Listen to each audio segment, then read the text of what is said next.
Today, we'll make covalent bonding visible with clear electron dot structures. Using familiar molecules like water, methane, oxygen, and carbon dioxide, we'll see how shared pairs form bonds and how lone pairs help complete stable valence shells in exam ready diagrams. You already have the foundation: valence electrons, stable octets or duplets, ionic bonding, and covalent sharing. Now we'll use that knowledge as a practical drawing skill. Then, we'll connect these structures to the properties of covalent compounds. An electron dot structure, or Lewis dot structure, shows the outer electrons of atoms. Each dot or cross represents one valence electron. A shared pair represents a covalent bond, while electrons that remain on one atom are called lone pairs. The purpose is to check whether atoms reach stable arrangements, such as hydrogen's duplet or the octet common in many nonmetals.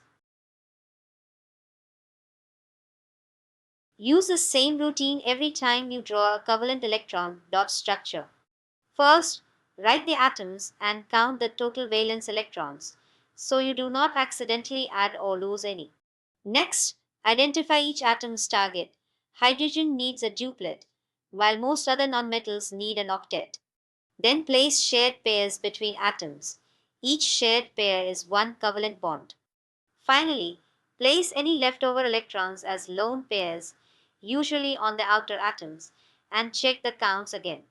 If every atom has its duplet or octet, and the total number of electrons matches, your structure is exam ready.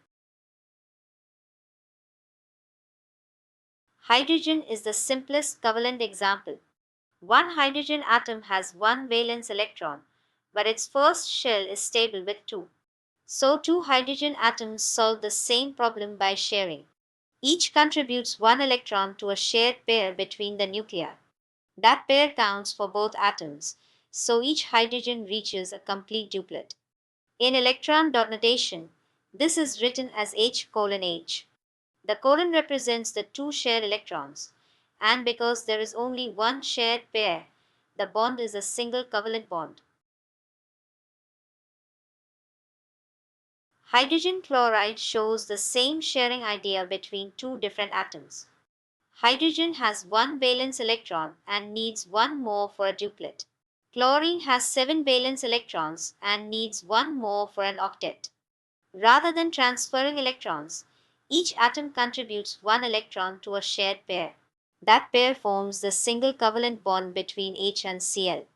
Chlorine's remaining six electrons stay as three lone pairs, so hydrogen reaches two electrons and chlorine reaches eight. To draw HCl, start with the valence electrons, one from hydrogen and seven from chlorine.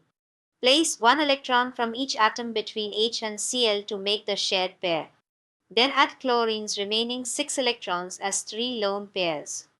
A quick final check confirms the structure. Hydrogen has its duplet, and chlorine has its octet. This is the same bonding pattern as H and Cl, but with different stability goals for each atom. Now apply that check to three simple molecules. In H, two hydrogens share one pair, so each reaches a duplet, with no lone pairs. In Cl, the two chlorines share one pair, and each chlorine keeps three lone pairs to complete an octet. In HCl, hydrogen and chlorine share one pair. Hydrogen has a duplet, while chlorine has three lone pairs and an octet. The key mistake to avoid is giving hydrogen 8 electrons. Ammonia introduces a central atom with several bonds and a lone pair. Nitrogen starts with 5 valence electrons, so it needs 3 more to complete its octet. Each hydrogen has 1 electron and needs 1 more for a duplet. Nitrogen shares one pair with each of 3 hydrogens, creating 3 single covalent bonds. Its remaining 2 electrons stay together as one lone pair. In the final Lewis structure, nitrogen reaches 8 outer electrons, and every hydrogen reaches 2. When drawing ammonia, put nitrogen in the center because it can form multiple bonds. It shares one electron pair with each of the three hydrogen atoms, giving three single covalent bonds. After those bonds form, nitrogen still has two electrons that are not shared. That pair is the lone pair. So ammonia is best remembered as three bond pairs and one lone pair around nitrogen.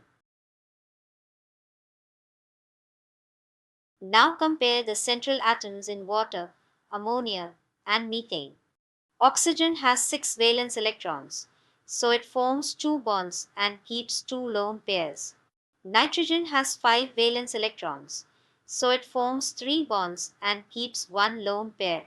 Carbon has four valence electrons, so in methane it forms four single covalent bonds and has no lone pairs. The pattern is the same each time. The central atom is completing an octet, and both bonds and lone pairs count as electron pairs around it.